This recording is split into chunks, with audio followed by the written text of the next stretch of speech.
Breaking news చూస్తున్నాం. మేడిగడ్డ ఘటనలో విచారణ చేసే కొద్దీ భయంకరమైన నిజాలు బయటపడుతున్నాయి. గత కొన్ని రోజులుగా దర్యాప్తు చేస్తున్న విజిలెన్స్ అండ్ ఎన్ఫోర్స్మెంట్ అధికారులకు విస్తుపోయే విషయాలు వెలుగు చూస్తున్నాయి. పియర్స్ కుంగిన సమస్య ఒక్క 7వ బ్లాక్కే పరిమితం కాలేదు. అటు ఉండే 6-8 బ్లాక్లలో కూడా మరిన్ని పియర్స్ కు నష్టం జరిగిందని అధికారులు అంచనాకొచ్చారు. బ్యారేజీ దిగువన ఉన్న సిమెంట్ బ్లాక్స్ 20 టన్నుల బరువుంటాయి. అవి కూడా 100 మీటర్లు దాటి కొట్టుకుపోయాయంటే పరిస్థితి ఎంత దారుణంగా ఉందో అర్థం చేసుకోవచ్చు.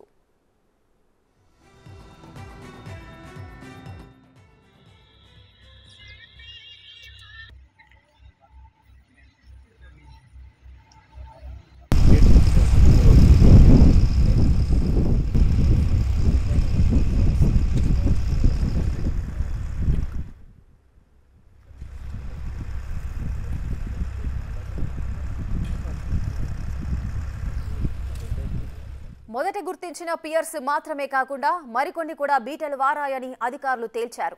సమస్య తీవ్రత అనుకున్న దానికంటే చాలా ఎక్కువగా ఉందని అధికారులు భావిస్తున్నారు. ఇరిగేషన్ ఆఫీసుల్లో తనిఖీలు చేసిన అధికారులు లాగ్ బుక్, కాంక్రీట్ మిక్సింగ్ నిర్వహణకు సంబంధించిన రికార్డులు కొన్ని మిస్ అయ్యాయని చెబుతున్నారు. ఈ విషయం కూడా మరిన్ని అనుమానాలకు దారితీస్తోంది.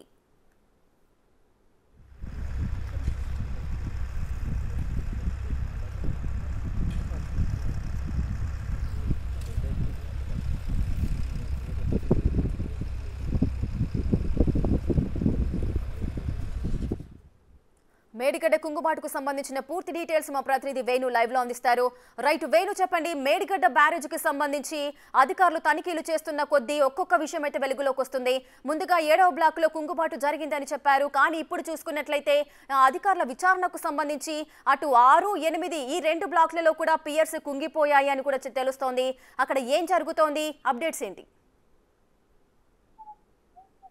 ఎస్ రేఖ, ప్రధానంగా ఎన్ఫోర్స్మెంట్ దాడి లోపల మేడిగడ్డ బ్యారేజ్ నిర్మాణానికి సంబంధించిన రికార్డ్స్ అన్ని స్వాధీనం చేసుకున్నారు. ఆ తర్వాత ఎన్ఫోర్స్మెంట్ డీజీ రాజు రతన్ స్వయంగా క్షేత్రస్థాయి పరిశీలన చేశారు. అయితే ఆయన వచ్చినప్పుడు ఆ పీర్స్ బేస్మెంట్ల వద్ద ఉన్నటువంటి వాటర్ను కూడా పూర్తిగా అక్కడి నుంచి డీవాటరింగ్ చేసి క్షేత్రస్థాయిలో ఏం జరిగిందో పరిశీలించడానికి నిర్మాణ సంస్థ ప్రయత్నాలు చేస్తుంది. అయితే డీజీ రాజీవ్ రతన్ ఆ క్షేత్రస్థాయి పరిశీలనకు వచ్చినప్పుడు పూర్తిగా పియర్సే కాకుండా బేస్మెంట్ కూడా పూర్తిగా దాదాపు 4 నుంచి 5 ఫీట్ల వెడల్పుతో ఆ పగులు ఏర్పడట్లు కూడా గుర్తించడం జరిగింది. అయితే ఈ ప్రభావం ఒక 7వ బ్లాకు 20వ పియర్కే కాకుండా దాదాపు 3 నుంచి 4 బ్లాక్స్ అంటే దాదాపు 12 నుంచి 14 పీర్స్ కూడా పూర్తిగా అండర్ గ్రౌండ్ భాగం, క్రెస్ట్ భాగం పూర్తిగా డ్యామేజ్ అయినట్లు కూడా రిపోర్ట్ అయితే అందుతుంది. ఇక ఈ 4 బ్లాక్లకు సంబంధించినటువంటి ఏరియా లోపల కూడా కాఫర్ డ్యామ్ నిర్మాణం చేసి పూర్తిగా డీవాటరింగ్ చేస్తే అసలు ఏం జరిగిందనే దానిపై పూర్తిగా క్లారిటీ వచ్చే అవకాశం ఉంది. ప్రస్తుతం 3 పీర్స్ అంటే 19, 20, 21 3 పీర్స్ మాత్రమే డైమండ్ కటింగ్ చేసి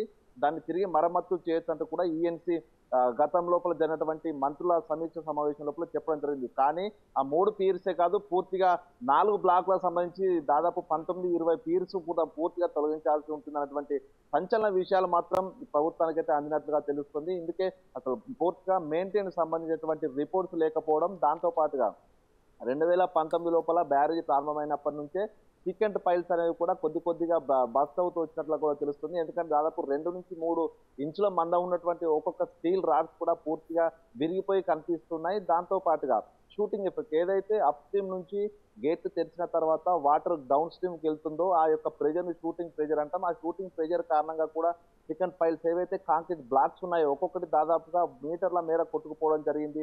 క్వింటాల కొద్ది బరువున్నటువంటి అంతటువంటి బరువున్న బ్లాక్సే కొట్టుకుపోవడం, దాంతో పాటుగా అప్ స్ట్రీమ్ వైపు వచ్చినటువంటి వాటర్ ప్రెజర్ తోని బేస్మెంట్ కింద ఉన్నటువంటి పైల్స్ కూడా పూర్తిగా డ్యామేజ్ అయ్యి డిస్లోకేట్ అయినాయి. అంటే ప్రధానంగా ఇక్కడ ఓన్లీ కుంగిపోవడమే కాదు, ఆ బ్యారేజ్ అడుగు మొత్తం కూడా డిస్లోకేట్ అయ్యి ముందుకు డౌన్ స్ట్రీమ్ వైపుగా జరిగింది. సో దీంతో అక్కడ మరమ్మతులు చేయడానికి కూడా సాధ్యపడని అనేటువంటి విషయం అయితే ప్రాథమికంగా అధికారులు ప్రభుత్వానికి చేరవేయడం జరిగింది. దీంతో అసలు బ్యారేజ్ విషయం లోపల ఏం చేయాలి, ఇది మరమ్మతులకు సాధ్యం అవుతుందా కాదనే దానిపై కూడా కొంత ప్రభుత్వం మల్లగుల్లాలు పడుతున్న పరిస్థితి కనిపిస్తోంది. ఇక మరోవైపు ఎల్ఎన్టీ సంస్థ నిర్మాణం చేసిన తర్వాత ఆపరేషన్ మెయింటెనెన్స్ విధించాలి. దాంతో పాటుగా ప్రతి వర్షాకాలం తర్వాత కూడా దానికి సంబంధించి అక్కడ ఆడిట్ చేయాల్సి ఉంటుంది, ఇన్స్పెక్షన్ రిపోర్ట్ ఇవ్వాల్సి ఉంటుంది. ఈ రిపోర్టు లేదని డీజీ అడిగిన తర్వాత పూర్తిగా వాటర్ ఫ్లోట్ ఉండడంతో అసలు ఈ ఇన్స్పెక్షన్ చేయలేదంటూ 3 ఏళ్ల నుంచి ఇన్స్పెక్షన్ కూడా చేయలేదంటూ ఇంజనీరింగ్ అధికారులు డీజీకి ఎన్ఫోర్స్మెంట్ డీజీకి సమాచారం ఇచ్చారు. అంటే ప్రధానంగా ఈ ప్రభావం 3 ఏళ్ల నుంచే మొదలైంది. అప్పటి నుంచే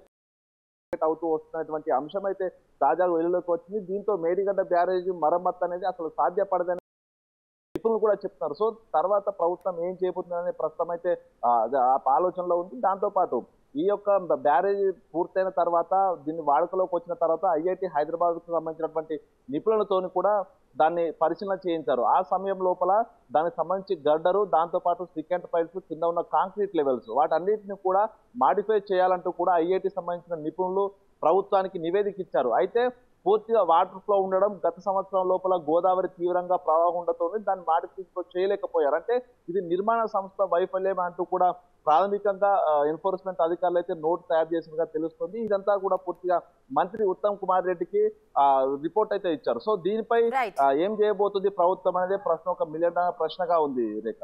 right, thank you Venu, thanks for the live details.